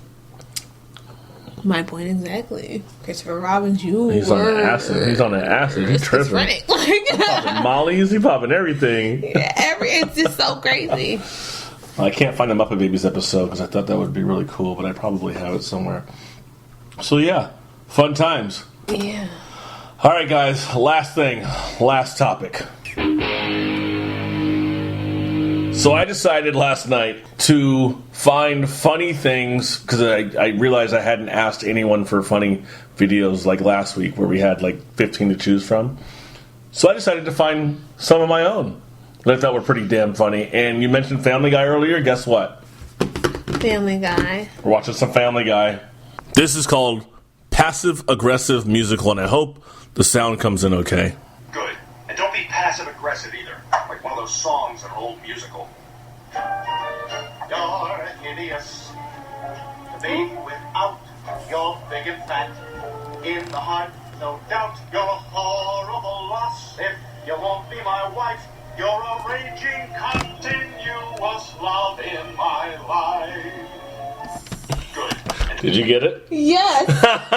You're a raging, continuous love in my life. I saw it last night. I was watching this specific episode of Family Guy. I was like, I have to see this again. I want to see. Did you laugh? Are you laughing? Yeah, because I was just like, no, he didn't just go there. I was with her like, wait. You're big and fat in the heart, no doubt. It's one of those like, I don't know if you can see her facial expressions. Yeah, like, I saw it. She was okay. Oh, I love it. What's the next one? Let's see what we have here. I crack up at everything. Oh, this one's called Men. We Know How to Be Friends. Sorry, ladies, but this is going to be offensive, and I don't care. Oh, wow, you are definitely not afraid of desserts. You know, I wish I were secure enough to throw on any old thing and call it an outfit. Come on, you have so much body confidence. I mean, who wouldn't with those strong legs? So muscular. I'm jealous of how thick with strength they are. Hey, I like your tie. Thanks. We know how to be friends. no, that's true. They don't know how to be friends, but that's a normal conversation. That's how girls do that. Isn't that true, though? Girls be like, oh, my God, I love this. Niggas be like, hey, bro, where you get them shoes at? All right, cool.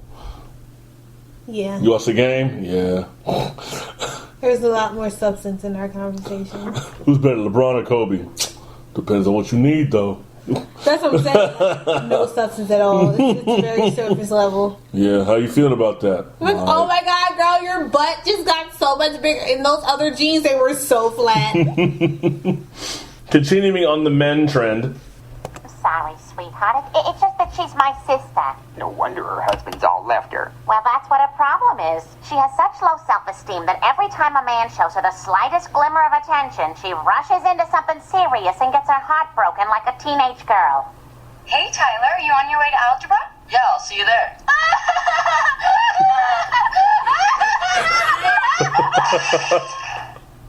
You're awful! The preceding joke was brought to you by Men. Men.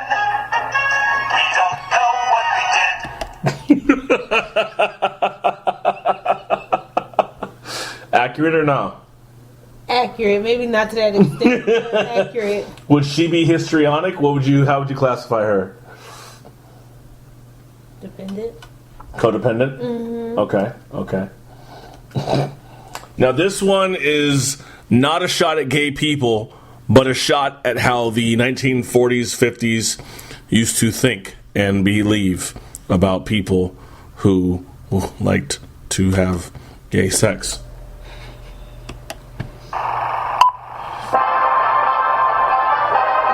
You know, there's been a lot of talk lately about homosexuals, but how do you know what to believe?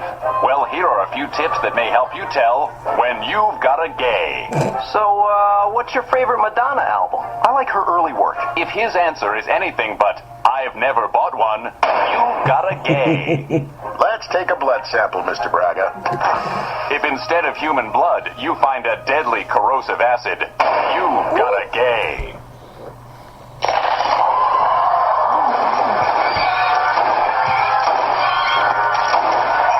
Not this time, Nancy boy. And that's how the 1950s used to believe. Not as funny without the visuals, because you got the guy with the shotgun at the end shooting the crazy insectoid lizard that grew from the gay guy, and you don't get the picture in the beginning that says the homosexual and you know how to deal with homosexual. Like, obviously it's just that was bad. Am I in trouble? I don't know. Am I losing viewers? All right. I have not heard this one in a long time. I'm sure I've heard it before, but I'm sure you'll have an opinion, and I love you. Oh, God, it's so hot. Oh, by the way, it's called the White Guy Work Song. This is Quagmire. Out here. Yeah, you knew it was going to be hot when you heard that lonesome slide guitar and that hawk's cry. Hey, this ain't break time. Get back to work. Gonna see Miss Eliza. Gonna go to Mississippi. Gonna see Miss Eliza. Gonna go to Mississippi. Gonna see Miss Eliza. Gonna go to Mississippi. Man, listen to what the black guys are doing. We need a white guy work song. Hello! How are you? How's the folks? What's new? I'm great. That's good. Ha ha! Backwood. Well, well, that's life. What do you know? How's the wife? Gotta run. Oh my. Ta-ta. Oliver. Bye.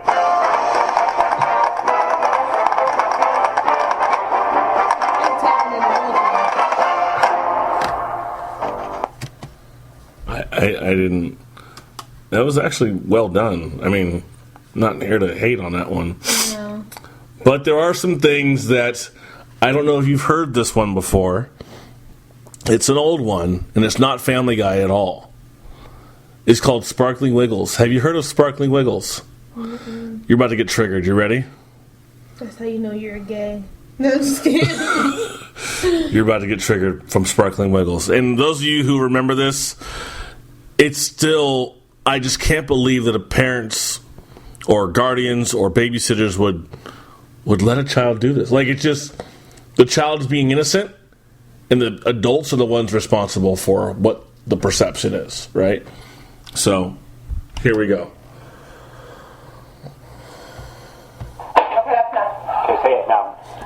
We don't have Sparkling Wiggles. Say too many sparkling wiggles at the party. It's so many Sparkling Wiggles at the party.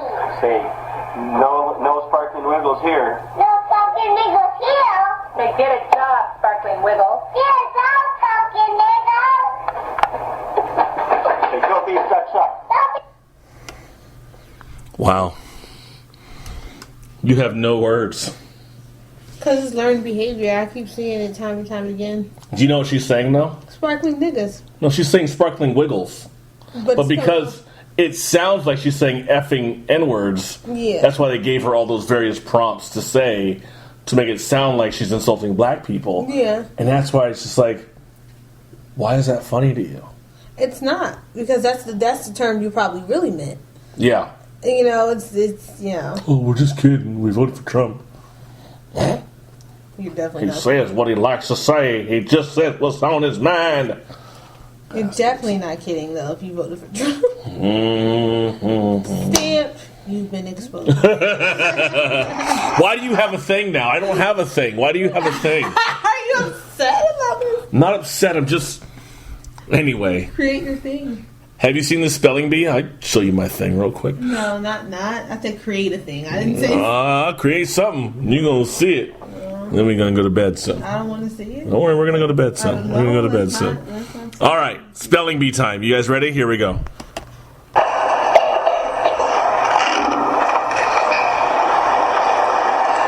Negus. Negus. What is the language of origin? Ethiopian to Amharic. What is the definition? A king. It's used as a title of the sovereign of Ethiopia. Negus. Negus. Could you use it in a sentence? The Negus ruled Ethiopia until the coup of 1974. That wasn't fair. Negus.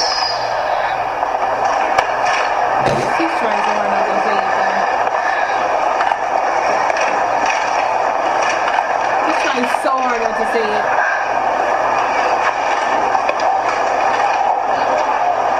Could you repeat the definition? A king. It's used as a title of the sovereign of Ethiopia. Negus.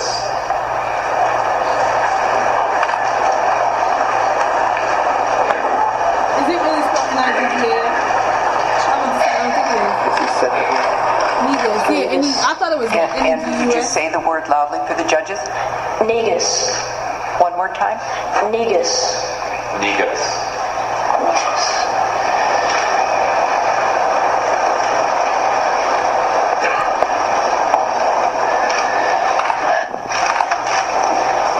Negus. Negus. Negus. The face on him is priceless. His parents are like, God, he's not in trouble. He's not in trouble. All the Negus in the crowd were so uncomfortable. Really, like, quiet. Look, there's a couple of Negus behind him. All right. Have you ever seen this video of the 3-year-old who is asked about monsters? No. Oh, she's totally got your accent.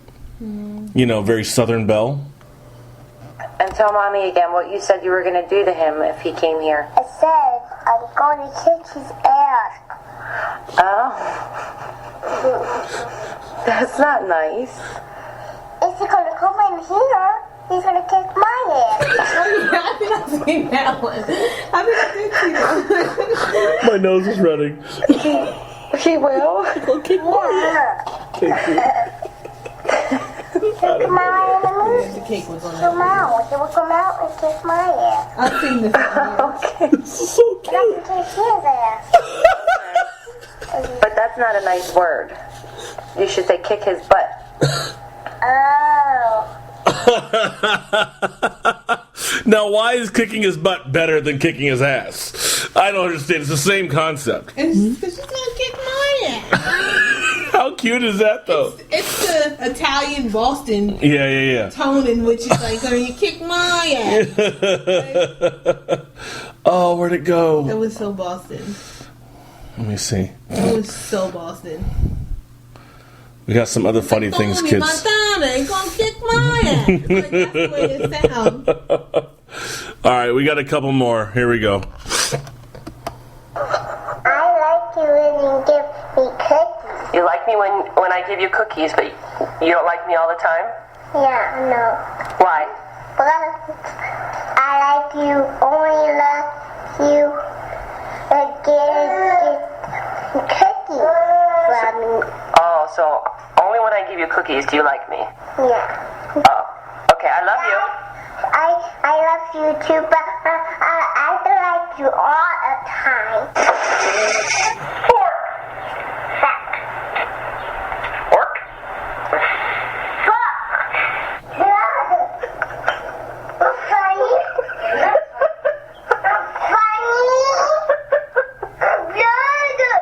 Can you say peanut butter? Peanut butter. Bye-bye. Bye-bye. No bad word. No. Bye-bye.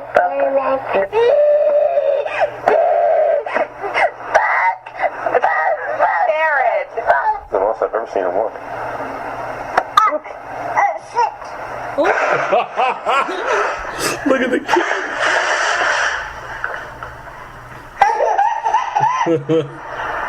So, grown man. This is your first fish. Like a roll. Yeah, I got some. What name is he? What do you want to name him? Free. Can you touch him? Touch him, Ty. You can touch him. I'm holding him up. I can't. Do you want to touch him? Just be gentle. Does he like me? Black parents yell too much. Shut up! Go to bed! Come here! Shut up! Sit down! I love you! I'm gonna punch you in the face! Get in the tub! They make us dance too much. Do the doggy zay. Do the doggy zay. They want me to do it on the spot. If I don't dance, I get in trouble. It's crazy. Crazy, I say. I was telling us to fix your face. What does that even mean? How can I fix my face? They pop me and then they say fix my face. That hurt. There's their finger. Gross. Now my face smells like your stinking tongue. That's disgusting. Hi, guys. Are you best friends? How old are you? 2. How old are you? 2. No, I'm 2. No, you're 5. No, I'm 2. No, I'm 2. No, I'm 2. No. No, I'm 2. No, I'm 2. No, I'm Do you want to marry Christina? No. Yes. No. Yes. Yes. But I want to marry you. No. Yes. You're crying because you don't want to marry her? Yes. I will marry you. Yes, I am. Yes. No. Yes. I'm like, what is I'm not scared of you. I want to look at you. No, look at me. No. It's like a married couple. But I'm still gonna marry you. I don't want to marry you. That's so funny and so cute all at the same time. Like a married couple. I forgot. Look at me. Look at me. I don't want to marry you. It's like a shotgun wedding. Like I'm forcing you to marry me. You're going to marry me, you little bastard. This is the same thing that Ashley said to me yesterday. I was like, I don't want to marry you. Wow. This is not how this is going to go down. All right. Baby loves first taste of bacon. Thank you, Jameson, for this one.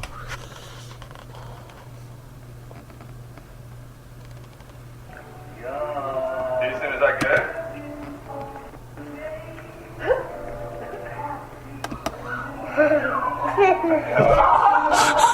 His eyes are rolling in like the back of his head.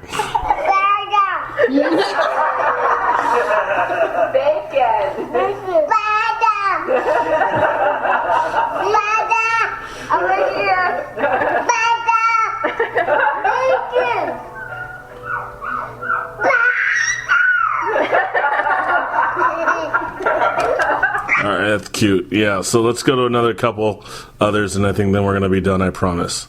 Yep, we got two more. Have you seen Gas Station Karaoke? No. It's kind of funny. Patty sent this one to me. Patty, I love you.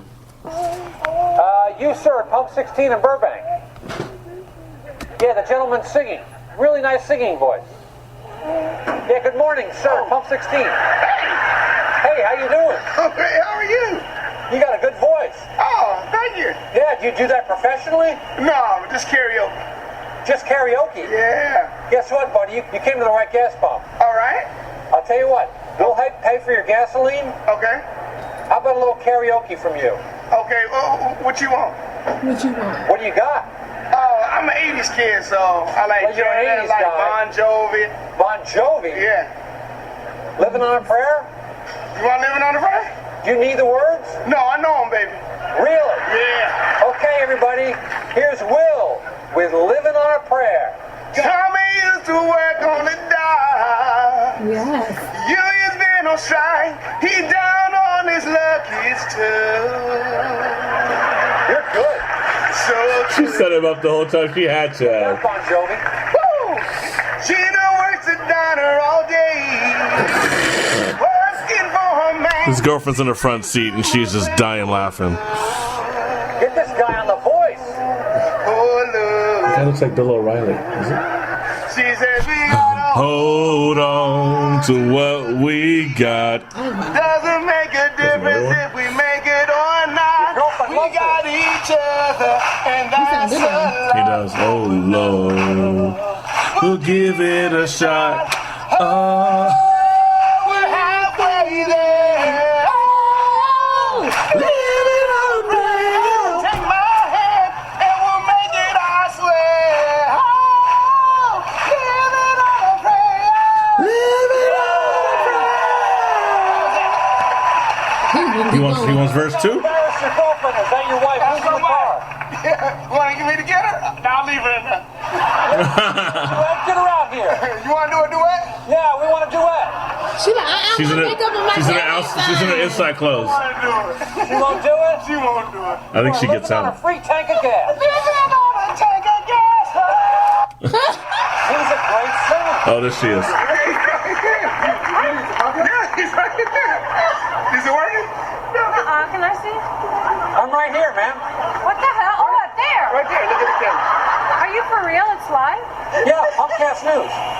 Oh my gosh. We do news and gas all over the country. Now, is this woman a singer too? Are you a singer? Nope, I'm out of here. She left. Everybody does karaoke. She does a good Alanis Morissette. What song by Alanis Morissette? None. I'll sing Sweet Dreams by the Eurythmics. Here, it's coming up. Here, it's about to start. Okay. I'm ready. Come on. Sweet dreams are made of this. Who am I to disagree? I traveled the world and the 7 seas. Everybody's looking for something. Some of them want to use you. Give a little back. That's a skill. That's an art to do right karaoke. Some of them want to This is dude creeping. He's like, I want to see. Some of them want to be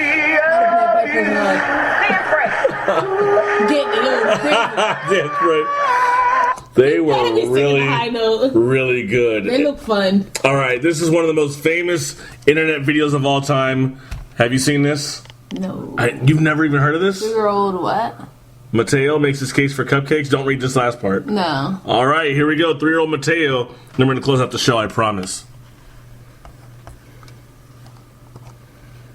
Listen to me. Like I do this all the time. And if I go out at the house with the door, Matthew has his toys, and then Matthew has all his toys. Okay, but I have to yell at you guys. Linda, listen. Oh, yes, Linda. Yes, I've seen this. Okay, what? Like everything they do at this house, it can't touch everything at Grandma's house. Okay. Okay, then what? Then you're not listening to me. Then you're not listening to me. I asked you not to do something. No, but listen to me. Look at, if you do something, if you get that bird thing off, you're gonna break it.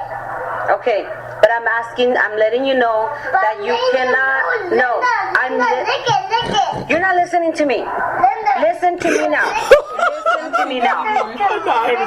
No, you're not listening. I said no cupcakes, and you try to get cupcakes, and you try to ask Grandma.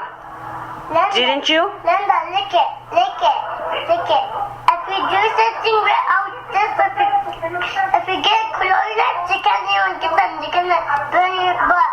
What's gonna burn your butt? You and Kevin don't listen, so I have to give both of you guys pop-pows in your butt. But Linda, All right, there's only so much I can take of this kid saying Linda so many times. Look, I'm not for swatting kids. I have a feeling there's some strong parenting not happening in that home. I don't know. He's calling her Linda. Yeah, if that's his aunt, I don't know. Maybe that's just like a cultural thing. If that's a cultural thing, then I'm not tripping. Like, I'm not going to talk about that. But no. Shit. Okay. But if that is not a cultural thing, and he's just like saying whatever he wants to say because he does whatever he wants to do, time for some pop pows. Pop pow. Time for some pop pies and some pop pows. Did it hurt it? It hurt. You good? It hurt to do. Oh, Ashley had boogers in the back of her ear. No, I scratched my ear. I don't realize how sharp my nails are. Scratched my ear. It hurts. You okay? Yeah. Well, you know what else is okay? Mm-hmm. The show. Mm-hmm. It's done. We're good. We sleepy? Mm-hmm. I'm sleepy too. You shouldn't be. Why?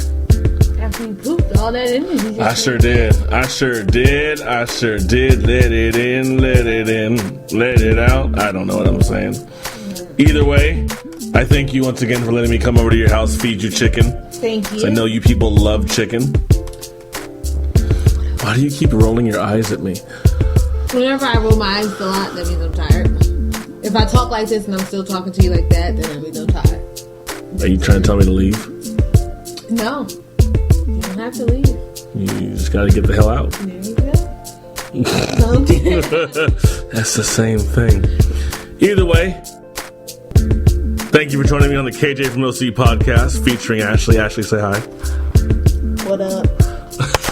You're not doing it the way I told you to do it. What? Sam? You're exposed.